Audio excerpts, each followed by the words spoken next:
Jadi kenapa saya bisa sampai ke Amerika itu pertama berani ya.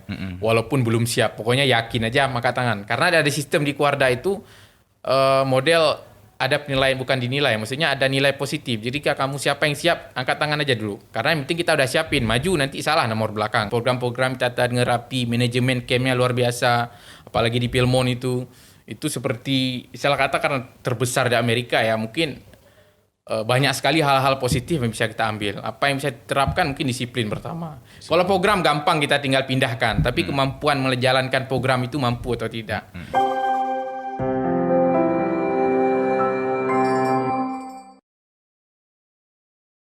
Oke, Assalamualaikum warahmatullahi wabarakatuh.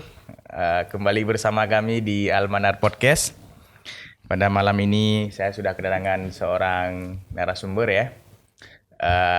Beliau ini salah satu penggerak dunia kepramukaan di dalam dunia pesantren ya. Pengalamannya sudah luar biasa ya. Beliau juga salah satu lulusan dari Amerika Serikat ya. Insyaallah malam ini kita akan berbincang mengenai dunia kepramukaan, khususnya mengenai sebuah kegiatan yang akan digelar dalam beberapa waktu ke depan, insyaallah, yaitu LP3 Putra. Saya nggak tahu entah LP3 berapa ya. Pokoknya habis ini kita tanya ya ke narasumbernya. Di studio sudah hadir Ustadz. Oh, bukan Ustadz, dia kalau bahas pramuka bukan Ustadz panggilannya. Kak ya. Kak Fahrudin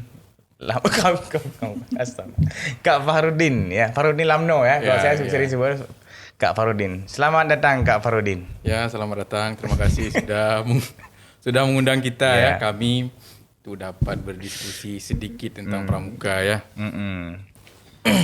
Jadi ini studio kita nih Kak Fahrudin ya. Betul, luar biasa ya. Almanar sudah sampai tahap podcast ya, luar biasa. Ya. Mudah-mudahan bisa berkembang terus, bisa lebih menyinari umat ya melalui podcast ini ya. Kita mulai dikit-dikit nih Fahrudin. Boleh. Jadi para pendengar, Kak Fahrudin ini beliau saat ini aktif ya di pesantren modern Tengku Cik Mardian. Sebagai pengurus juga aktif dalam bidang pramukaan, khususnya membina adik-adik di pramuka di Omerdian. Jadi malam ini ya kita akan bahas lagi mengenai LP3 ya. Tapi sebelum itu kita harus kenal dulu dengan sosok Kak Fahrudin ya. Tak kenal makanya tak sayang nih. Jadi malam ini kita ngobrol nih Ustaz Fahrudin, ngobrol santai aja kita nih ya. Ya biar nggak gugup. Ya. Ini sudah lama juga nggak podcast nih ya. Kebetulan nih kita juga belum masuk sponsor nih. Sponsornya ini aja lah. Iya ini. Ya. Ini Kap Almanar ya. Iya. Jadi kita mulai dari awal Kak Fahrudin mengenal pramuka dulu ya. Boleh. Ceritakan sedikit dari mana Kak Fahrudin memulai semuanya ya. Sehingga menjadi seperti ini hari ini. Ya betul boleh. Jadi mungkin pramuka kalau saya kenal waktu di pesantren ya. Jadi waktu kelas 1 di Gontor 10 dulu. Gontor 10. Itu kan pramuka wajib ya. Ketika mengikuti pramukaan biasanya lebih condong ke pramuka dibanding eskul yang lain. Nah, jadi waktu kelas 1 itu sudah jadi pasus waktu itu. Dari sekian kelas 1 saya jadi pasus bersama kawan saya 2 orang. Dan itu langsung ikut LP3.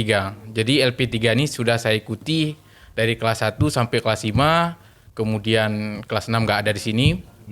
Kemudian 2017 ya kembali lagi ya, 2017 sampai sekarang itu LP3 di Aceh. Jadi kenal pramuka itu memang melalui LP3 dan kegiatan-kegiatan pramuka lainnya. Cuman lebih condong di LP3. Jadi karena sering ikut tadi. Berarti dulu awalnya di Gontor 10 ya. Sekarang sudah Gontor 8 ya. Dulu kalau saya nama timnya Inspektur ya. Awalnya pertama Goten. Goten, Gontor 10. Inspektur itu muncul di kelas 3. Kami kelas 3 ada pembina namanya Primus, Prima Sondri namanya. Kami panggilnya Ustaz Primus karena memang biasa seperti itu. Jadi mulai di upgrade Pasus itu pas kami kelas 3. Jadi betul-betul dilatih, betul-betul dididik menjadi pramuka yang hebat. Saya rasa pendidikan paling berasa itu waktu kelas 3. Walaupun sebelumnya juga iya. Mulai dari kelas 1 pun kami sedikit saya ceritakan mulai misalnya masuk pasus yang pakai keluarin darah itu di kelas 1 dulu. Iya. Tapi ini mungkin kita nggak boleh lakukan dulu ya.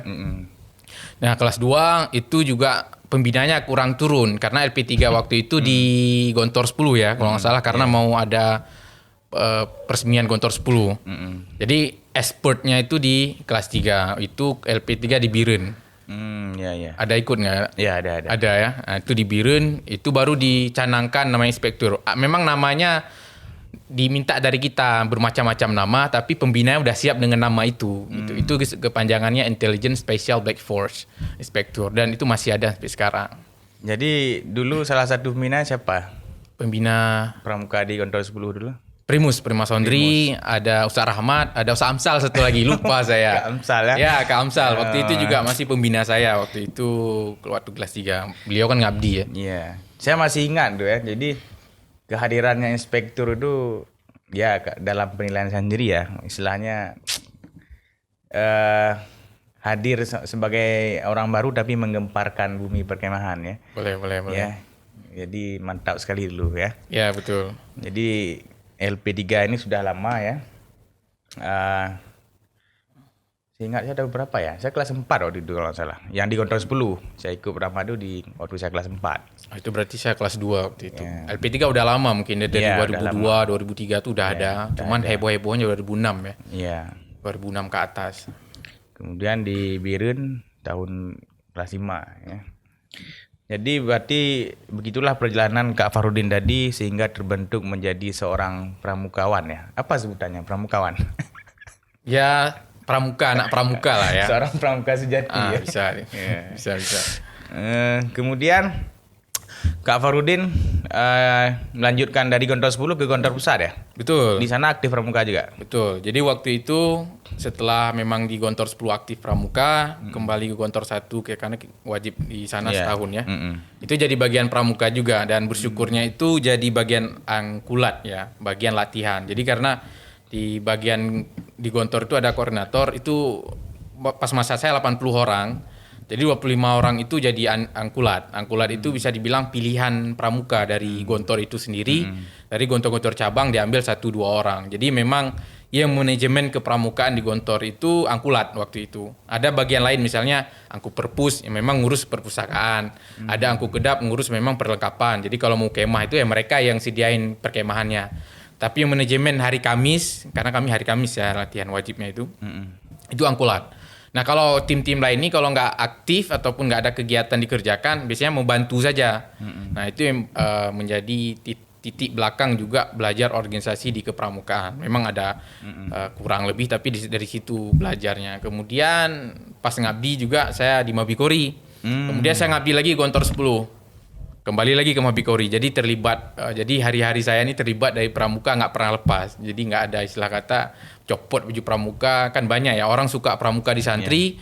Setelah lulus lupa sama pramuka. Saya alhamdulillah masih terlibat di kepramukaan sampai sekarang ini. Dan bersyukur dengan itu. Ya. Berarti kalau saya dengar dari penjelasannya tadi, ini sudah mengakar sekali ya, ilmu pramukanya. Kalau saya bagian dari yang disebutkan tadi, dulu suka pramuka, sekarang sudah enggak. Udah copot baju ya. Udah copot baju. Tapi kalau misalnya ada agenda event, saya hadir. Ya, masih terlibat sebenarnya, masih ikut, cuma masih tidak menikmati expert, ya, tidak. masih menikmati lah. Kadang ada orang nggak mau menikmati lagi, itu ada banyak juga. Apalagi kalau LP3 Putri kan, saya hadir terus tuh. Oh iya boleh. Kan kita perlu keamanan ya. Perlu yang mengamankan ya. Kemudian Kak Farudin di tahun berapa ke Amerika? 2019. 2019. Betul. Itu kenapa kok bisa ke Amerika itu? Tolong ceritakan sedikit. Sedikit karena mungkin yang namanya dulu sebelum ke Amerika itu ada seleksi ke Jepang waktu itu. Itu waktu itu saya jadi ustadznya karena ternyata lewat umur beberapa bulan nggak bisa ikut. Tapi juga bersyukur karena nggak lulus itu ya nggak ikut kan. Tapi kawan-kawan yang lulus ini nggak jadi berangkat juga. Itu sedih ya. Jadi Iya, mereka udah diterima, udah bikin paspor dan sebagainya, dapat informasi nggak bisa berangkat di tahun kalau salah 2000 berapa itu 2012 kalau nggak salah waktu saya ngabdi. Kemudian di Amerika ini kan dibuka secara umum ya. Biasanya kalau ada undangan-undangan kepramukaan itu kan melalui Kuarcap.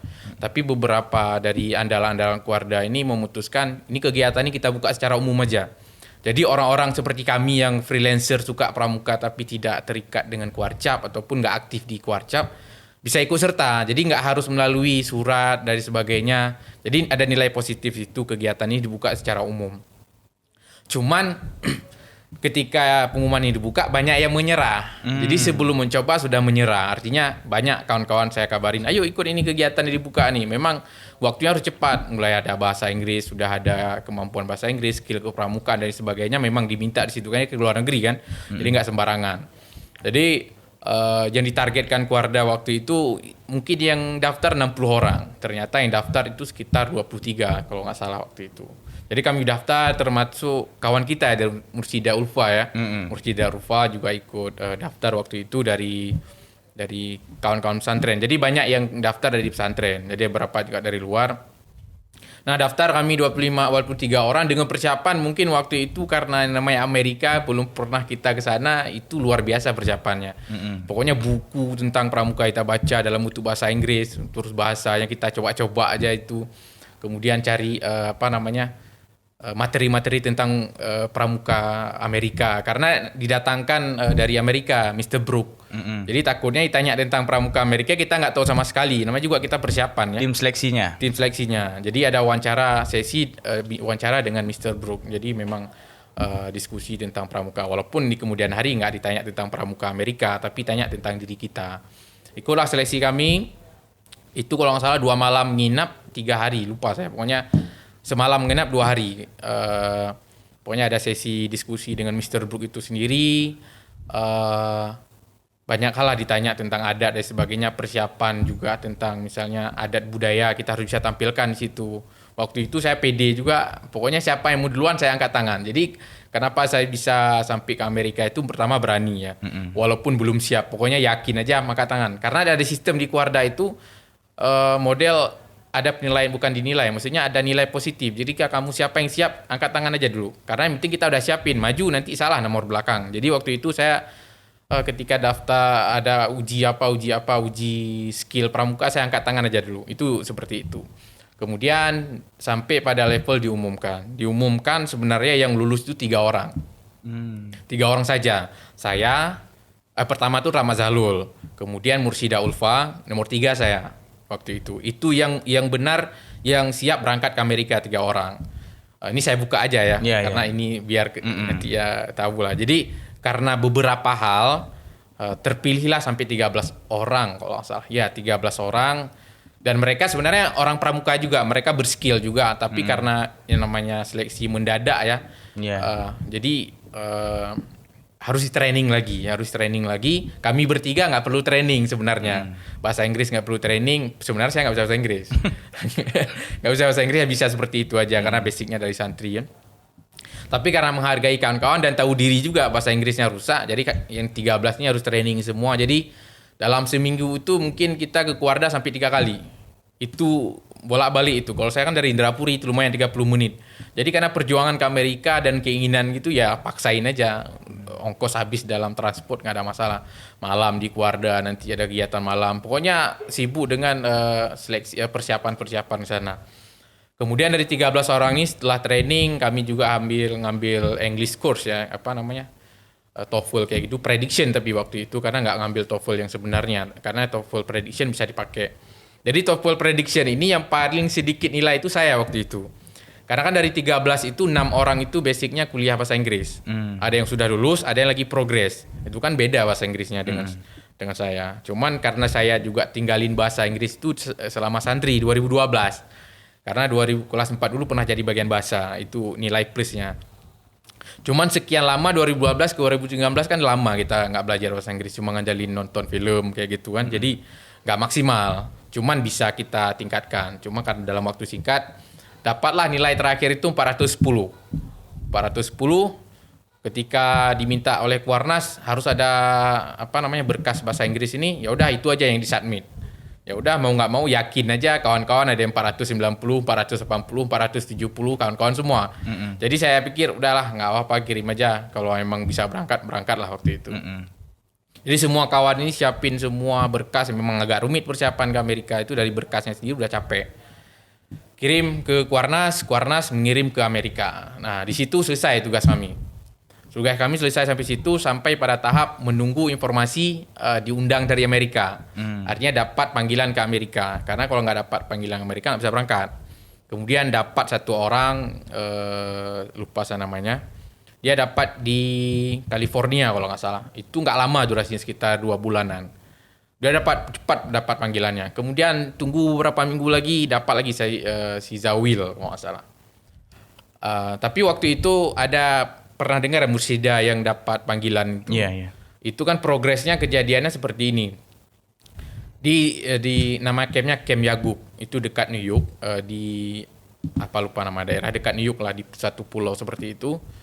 Karena Mr. Brook ini bapaknya itu di sana kerjanya. Jadi informasi tentang ICST, namanya International Camp Staff namanya, itu udah dapat informasi. Ketika rapat kami dengan Mr. Brook itu di babak selanjutnya itu, dengan ada pihak Medan juga pokoknya. Oh, ini kita udah ada panggilan kalau nggak salah itu si Mursida. Tapi secara resminya belum. Jadi secara lisan sudah melalui Mr. Brook tadi.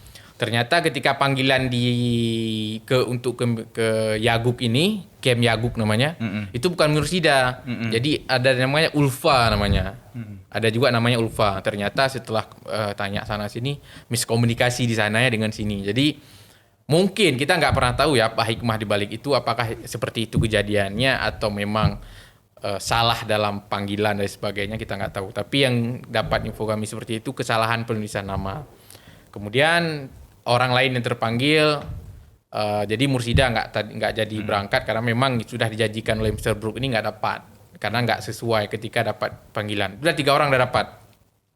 Nih, dapat info juga dari kakak kami juga, dari Kak Andalan Keluarga. 1 orang lagi yang dapat panggilan. Siapa nih? Belum jelas nih kan. Kalau saya kan udah bukan setengah pasrah, berharap iya. Itu berdoa itu, ya Allah mudah-mudahan lulus. Sampai pada tahap itu udah masuk Ramadan waktu itu. Pokoknya di bulan 3, dari bulan 2 kami urusan sampai sekitar hampir 3 bulan.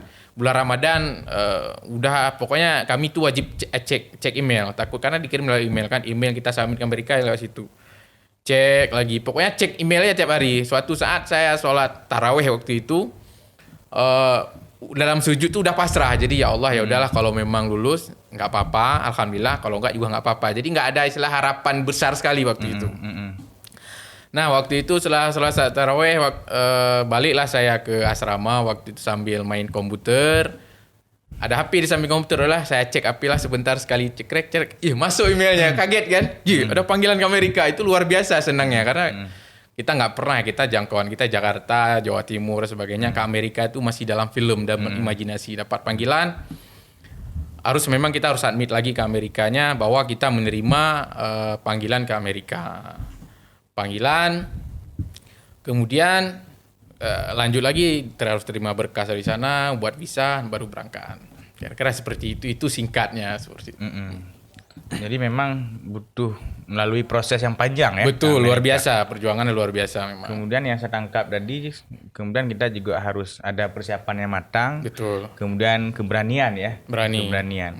Selain itu apa sebenarnya, mungkin ini tiap tahun nggak diadakan atau? Sebenarnya setiap tahun. Cuma karena pandemi, kemudian dia kegiatan ini kan setiap tahun karena di Amerika itu ada summer camp. Jadi kita nih berangkat sana untuk jadi staff, international camp staff di camp-camp di Amerika. Itu kan banyak campnya. Jadi setiap tahun ada. Biasanya Kuarnas kadang ngirim. Cuman kadang dari daerah-daerah, misalnya Kuarnas ngirim itu beberapa tahun sebelumnya. Tapi setelahnya biasanya ada pakai uang mandiri atau dari keluarga masing-masing memfasilitasi untuk itu. Nah kami ini sebenarnya seleksinya regional Aceh tapi mewakili Indonesia melalui Kuarnas. Nah, jadi bahasa juga ya, kemampuan betul, bahasa sangat penting sebenarnya, walaupun nggak terlalu diminta. Harus expert kali ini, nggak terlalu. Tapi kemampuan bahasa sangat penting. Memang di awal-awal kita akan kayak mereka aja sampai kawan saya tuh sampai bilang di kemudian hari, dulu awal-awal kamu bahasa Inggris kamu sini, tuh saya sampai kebingungan tuh, saya harus mikir dulu katanya. Saya ketawa kan. Dia bilang di akhir-akhir gitu ketika pertengahan. Karena kita juga belajar bahasa Inggris di daerah ini berbeda dengan prakteknya. Jauh berbeda, tapi dalam artian apa yang ada di pesantren ini bisa kita pakai tapi melalui proses, kita proses ulang dari pronunciation-nya.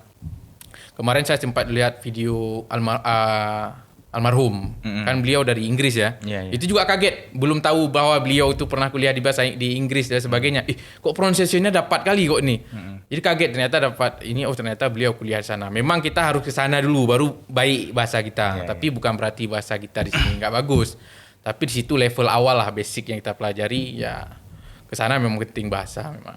Jadi setibanya di Amerika dengan bahasa Inggris yang pas-pasan. Betul. Ya. Itu bagaimana cara, maksudnya namanya kita pasti ada shock culture ya. Betul, itu shock culture ya. Kak Fakhrudin sendiri bagaimana mengatasinya? Maksudnya ketika tiba pertama di Amerika tuh, bagaimana cara bergaul itu, bagaimana kehidupan di sana? Cara ininya. Mungkin saya jelaskan sedikit camp di mana saya berada ya. Jadi waktu itu setelah buat visa dengan Atria, pokoknya lika-liku yang ada, saya berangkat melalui Malaysia waktu itu. Jakarta, Malaysia ke Belanda, transit masuk dari Belanda masuk Amerika. Itu agak rumit juga masuk Amerika itu. Itu dicek juga sama Intel itu. Jadi kita dipanggil sendiri kayak gitu. Kamu mau kemana, mana berkasnya dan sebagainya, baru masuk Amerika. Nah, saya dapat penempatan di Philmont, Scotland. Itu salah satu camp terbesarnya di Amerika. Karena ada beberapa camp besar di Amerika itu, ada Seabase, ada yang buat jambore dunia kemarin itu, Summit itu. Pokoknya ada beberapa, 4 kalau salah 3. Salah satunya Philmont. Saya bersyukur sekali dapat penempatan di situ orang Indonesia. Bisa dibilang pertama di situ orang Indonesia. Sampai pada level orang Kuarnas, itu Kak Lion, beliau alumni seperti kami juga, tapi alumni perdana 2010. Kami kan 2019. Jadi beliau bilang bahwa itu adalah camp yang pengen saya kunjungi sebenarnya, tapi kamu dapat penempatan di situ. Jadi bersyukur juga karena campnya itu luas, bisa dibilang mungkin kalau dikali-kali mungkin hampir se-Aceh besar ini. Karena jangkauannya pakai bus. Jadi dari base camp ke tempat camp saya kerja itu kan ada, kalau kita bilang sub camp ya, base camp dengan sub camp itu kan beda ya. Itu sekitar perjalanan 25 menit. Itu kan luas. Jadi banyak orang di situ. Nah, culture shock ya pertama kita ke sana itu semua orang pasti akan ngalamin ya. Kita harus langsung menjadi diri sendiri kita di situ, berada di tengah-tengah orang asing tanpa kawan. Itu pertama, tanpa kawan. Dan ada beberapa juga international camp staff itu dari negara lain. Waktu itu ada Mongolia, Afrika, sama Inggris, sama Indonesia. Ada satu lagi, lupa saya namanya daerahnya, tapi dia nggak jadi ikut karena masalah visa. Jadi yang 3 ini Inggris udah bisa bahasa Inggris, Afrika bisa bahasa Inggris. Ini yang lebih hancur itu bahasa waktu itu, sampai ada staff juga ngomong, sih ada dari Mongolia nih bahasa Inggrisnya dia nggak paham ngomong, kita nggak paham, pokoknya kayak gitu. Nah, culture shock yang paling berat itu karena campnya besar, itu kan berbeda dengan camp kecil. Nggak ada ibu angkat pertama, nggak ada bapak angkat. Kalau di camp kawan-kawan yang lain itu ada bapak angkat, artinya ketika dijemput itu langsung nginap di rumah. Kalau saya dijemput langsung dia bawa ke base camp, langsung tidur di tenda. Nah, karena kita pertama dan juga miskomunikasi apa yang harus disiapkan dan sebagainya. Ada memang listnya, cuman bayangan kita kan summer kan agak panas. Ternyata itu masih dingin sekali di sana. Jadi malam pertama saya datang tuh udah mulai gigil. Ya Allah kok dingin sekali. Jadi persiapan ke sana. Habis kayak bawa kepompong, kita ngomong kepompong. Itu kan tipis ala Indonesia seperti ini. Kawan-kawan yang lain tuh yang tebal-tebal dia. Tebal, pokoknya gede kalau digulung. Ini cuma kecil kayak gitu. Itu beku lah di situ malam pertama. Yang culture shock lagi itu di dapur umum Seabase-nya. Di dapur umum base camp-nya. Kami kan ada kerja nanti di cabangnya. Itu ada kawan 8 orang. Jadi yang culture shock itu yang paling sulit di dapur tadi itu kenapa? Misalnya hari ini kita makan siang duduk meja itu bulat-bulat banyak. Misalnya kita makannya di situ, kenalan dengan orang baru kan. Oke lah. Dikenalan saya kerja di Zastro itu cabang campnya. Nah, makan malamnya itu ketemu orang lain lagi. Makan siang beda, makan pagi beda. Jadi agak rumit. Jadi kayak kita bahasa Inggris masih belepotan. harus berinteraksi dengan mereka, nggak ada kenalan. Kadang kawan kita yang kita kenal di camp tempat kita kerja 8 orang itu cuma 1 orang piket libur. Jadi di situ awal-awal tuh ini kayak mana? Mungkin semua orang mungkin akan ngalamin itu sih sebenarnya. Apalagi di kami dibuat bahwa kamu ke sini jadi international camp staff nggak ada fasilitas yang seperti kayak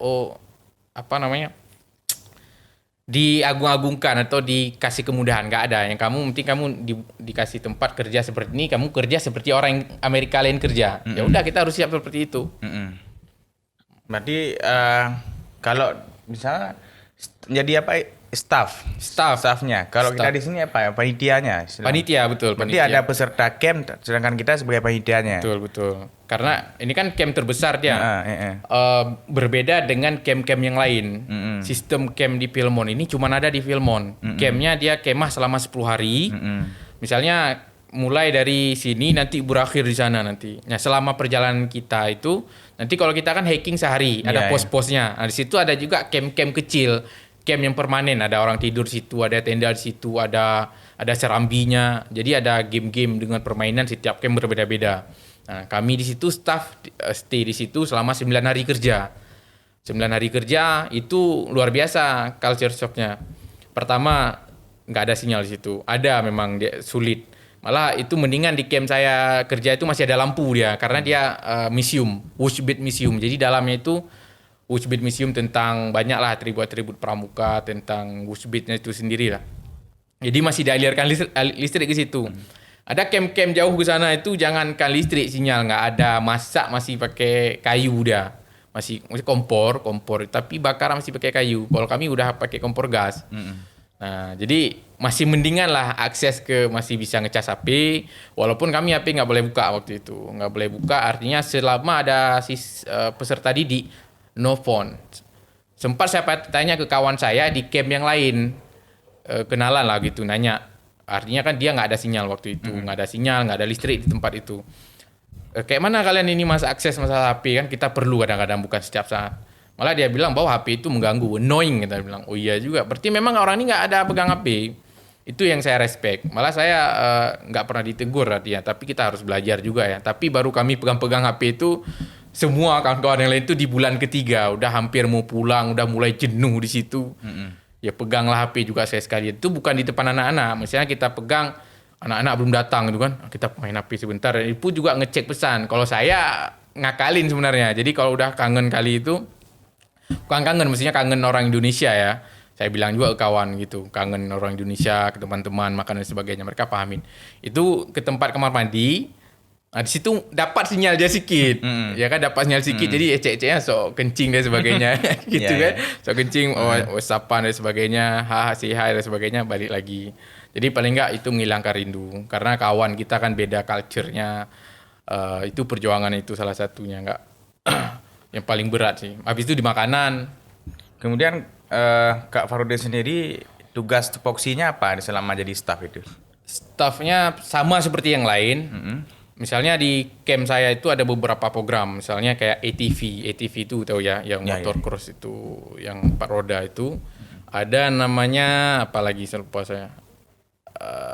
GPS, ada GPS. Pokoknya GPS itu pakai alat itu kita cari-cari beberapa tempat.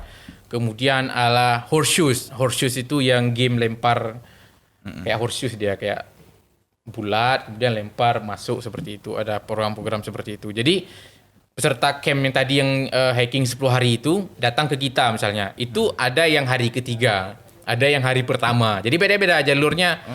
Karena dalam sehari perjalanan itu bisa berangkat 500 orang. Karena kalau dijumlah totalkan itu peserta camping, hiking pada summer itu sampai 25.000. Jadi ketika mereka datang ke camp kami itu, kami sambut dulu. Jadi pelayanannya luar biasa. Pertama kawan-kawan dulu yang sambut. Habis itu beberapa kemudian saya belajar. Kita give post talk dulu. Post talk itu kayak ceramah di serambi lah. Oh ini kalau mau minum di sini, kalau mau makan, kalau mau buang sampah ke sini, kalau mau kamar mandi harus ke sini. Jadi post talk seperti itu. Kemudian kita lepas ke situ. Kemudian kita paparkan bahwa ke sini ada program ini. Nah, ada program yang sunnah dikerjakan, ada program wajib dikerjakan. program ATV ini nggak boleh dikerjakan oleh semua orang, tapi wajib dikerjakan untuk nomor tertentu. Ada itinerary number lah, lupa saya namanya. Jadi nomornya kalau nggak salah 17, kalau nggak 27. Nah itu memang program utama dia. Untuk jalur ini utama programnya adalah ATV. Baru nanti kawan-kawan yang dari Amerika yang lain bawa ke mereka dari hari pagi sampai sore untuk ATV ini. Mulai dari training dan sebagainya, baru mereka jalanin trek. Pesertanya umur berapa tuh Kak? Itu penggalang dan penegak, tapi rata-rata biasanya agak lebih banyak penegak, karena penegak sana pun udah gede ya, perjalanannya kan 10 hari hiking ya. Biasanya dari 13 pun udah besar badannya, 13 sampai 20 tahun. Staffnya dari 20 sampai 30. Berarti total kerja kemarin berapa? Sebulan? 3 bulan. 3 bulan? Ya, jadi berangkat itu saya harus ke Amerika itu pokoknya 3 hari sebelum Ramadan. Sebelum Hari Raya. Jadi sana di Amerika masih sempat puasa. Itu juga sengsara itu kan, durasinya beda. Iya, iya. Makanan bukanya beda, nggak ada sahur. Di sini pecah-pecah nih. Luar biasa pecah-pecah. Jadi itu culture shock juga sebenarnya. Durasi panjang, habis itu dia dry, dia kering dari daerah sana tuh. Lebaran di sana, lebaran di kawan-kawan lebaran di sini, saya lebaran di sana nggak ada sholat ya, mungkin mana sholat sendiri ya, sholat biasa, sholat subuh dan sebagainya. Kemudian camp ini kan camp besar, jadi durasinya paling panjang. Kalau kawan-kawan yang lain itu 2 bulanan, rata-rata 2 bulan semua. Ada ya kawan lagi saya di Nebraska, kawan Bang Zawil namanya. Itu di Nebraska, malah dia lucu dia. Ada Independence Day itu hari kemerdekaan Amerika di tanggal 14 kalau salah 24 lupa. Itu libur seminggu. Jadi camp itu libur seminggu. Jadi enak juga dia selama libur itu dia stay di rumah bapak angkat dia. Nah, situ diajak ke kota, main-main, makan, masak dan sebagainya. Kalau saya kan nggak ada.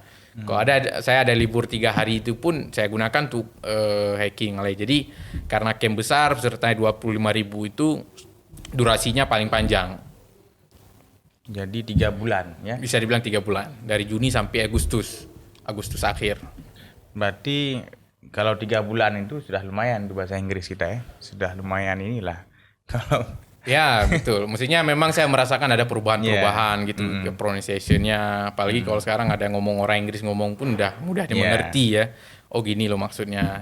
Apalagi nonton film animasi itu sangat mudah dimengerti.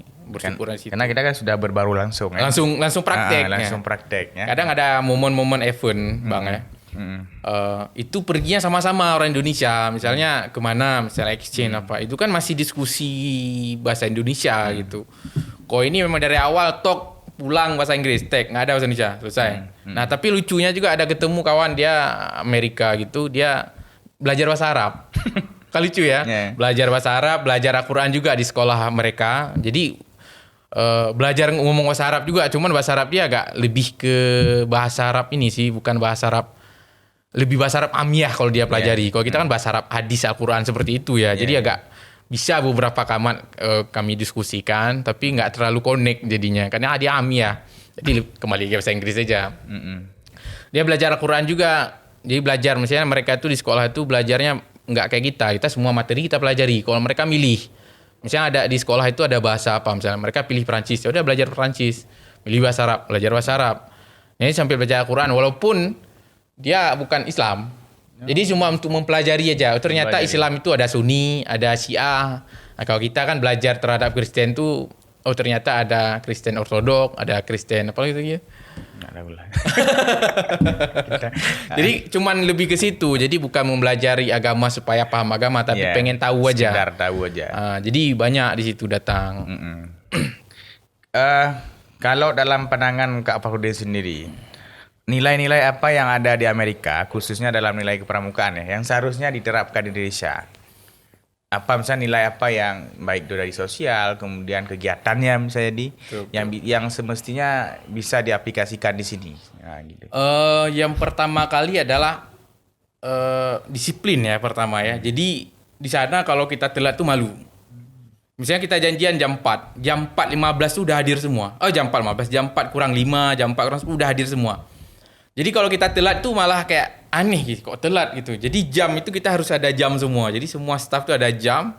Kemudian kita janjian jam berapa itu harus stay di situ. disiplin pertama. Kemudian tanggung jawab. Tanggung jawab kita kan kadang setengah-setengah. Ada orang kita kerja hanya ingin dilihat. Mereka nggak seperti itu. Mereka kerja sangat luar biasa. Malah saya harus menyesuaikan dengan mereka saking ekstra kerjanya. Jadi mereka kerja apapun tuh maksimal. Pelayanan apapun tuh maksimal. Kayak gini aja contohnya. Misalnya kayak main bola. Kita sama-sama bola bulat dengan kita dengan Inggris. Sama bulat. Tapi kemampuan main itu beda. Begitu juga dengan kemah. Kemah mereka itu sebenarnya gamenya ada di kita. ATV ada. Menembak mungkin ada di tentara. Misalnya game-game kecil. Ada basket. Misalnya.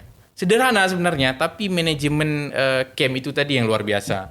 Habis itu pesertanya juga luar biasa. Semua peraturan yang ada itu mereka jalanin. Sampai mandi itu pun diatur. Karena kamar mandi itu kan terbatas di gunung itu. Air terbatas. Misalnya dikasih waktu jam 12 sampai jam 2 sampai jam 3. Itu untuk kru yang ini. Itu mereka nggak akan lebih cepat, nggak akan lebih telat. Dan mereka melapor. Kita bilang lapor setelah mandi. Mereka lapor. Oh kita kan nggak. Kita kejar-kejar pakai tongkat dulu. Bisurah kiaman, cepat bangun nih subuh. Jadi nggak ada disiplin di situ. Habis itu masalah sampah juga. Masalah sampah yang kita pelajari kan memang kita tahu bahwa sampah plastik harus disinikan. Kertas dan sebagainya. Artinya prakteknya itu ada di sana. Itu prakteknya ada di sana. Habis itu staff itu bersikap sangat baik. Kok kita kan maaf cakap ya dulu nggak tahu sekarang. Itu ala kadarnya aja teruslah ketika memang tugasnya cematok, udahlah nggak ada istilah pakai baju pramuka lagi. Nggak ada ID card, nggak ada baju di sana apapun kegiatan tugasmu dia cematok misalnya kan. Bagian driver semua staffnya sama semua bajunya. Betul hijau warnanya, sama semua. Jadi setiap staff itu terlihat baik. Habis itu pelayanan terhadap anak-anaknya baik. Program-program tata dengan rapi, manajemen campnya luar biasa. Apalagi di Pilmon itu seperti istilah kata karena terbesar di Amerika ya mungkin banyak sekali hal-hal positif yang bisa kita ambil. Apa yang bisa diterapkan mungkin disiplin pertama. Kalau program gampang kita tinggal pindahkan, tapi kemampuan menjalankan program itu mampu atau tidak. Nah juga begitu mungkin mudah-mudahan kita bisa terapkan di LP3 ini. Di kesiapan kita panitia ataupun pesertanya. Betul. Jadi memang karakternya berbeda memang. Betul. Kalau kita bilang ada istilah, sebenarnya nilai-nilai dari disiplin itu nilai hal yang kita pelajari dalam Islam, ya kan? Cuman kan di Baratnya yang prakteknya lebih di sana. Ada istilah bahwa melihat Islam itu malah di Barat, gitu kan seperti itu. Kalau kita pelajari sempat diskusi maaf cakap awal-awal Bali sini kan diskusi dengan Kuarcap dan sebagainya, sharing kan. Jadi ketika saya paparkan tengah Amerika bahwa dasar dharma itu ada di sana. Cinta alam dan kasih sayang manusia, cinta alam mereka itu pada level bukan kita nggak bahas buang sampah mereka yang nggak ada sama sekali. Itu ada kayu. Kalau mereka mau jemur, itu mereka harus taruh kayu-kayu kecil dulu supaya kayu yang lain itu tidak tergores sampai level itu. Tidak ada pembakaran dimanapun kecuali memang dibakar di tempat memang sudah disediakan. Air sungai itu nggak dipakai untuk apapun. Air sungai kecil, creek namanya. Kalau kita alu lah ada pegang. Itu nggak digunakan. Pertama karena kotoran. Pertama ada binatang. Kita kan memang anak pramuka kita culup-culup situ kan dulu. Kalau sekarang mungkin coba kita hilangkan dan sebagainya. Mungkin pada level itu manajemen camp yang ditata. Jadi nggak sembarangan. Yang penting happy kita lihat orang ni hau-hau selesai, nggak seperti itu. Berarti itulah kenapa pramuka ini wajib di sekolah. Jadi dia mendidik nilai-nilai karakter pada siswa ataupun ya siapa saja yang mengikuti kegiatan pramukaan. Maka masih banyak sekali PR-PR yang harus dibenahi dalam dunia pramukaan khususnya di Aceh ya. Meskipun mungkin di antara peserta tadi di Aceh ada yang mungkin yang patuh, yang berdisiplin, tapi belum totalitas. Maka ini PR kita bersama ya, khususnya dalam dunia dari pesantren lah, memberi contoh ke yang lain lah ya kan. Jadi PR besar kita lah. Maka dalam setiap kegiatan itu ada disiplin, maka selayaknya harus dipatuhi. Betul. Panitia dan segala macam juga peserta. Jadi luar biasa cerita Kak Fakhrudin ini ya, banyak sekali nilai-nilai yang bisa kita petik yang nantinya kita terapkan dalam kegiatan kepramukaan baik itu di pesantren maupun di luar pesantren.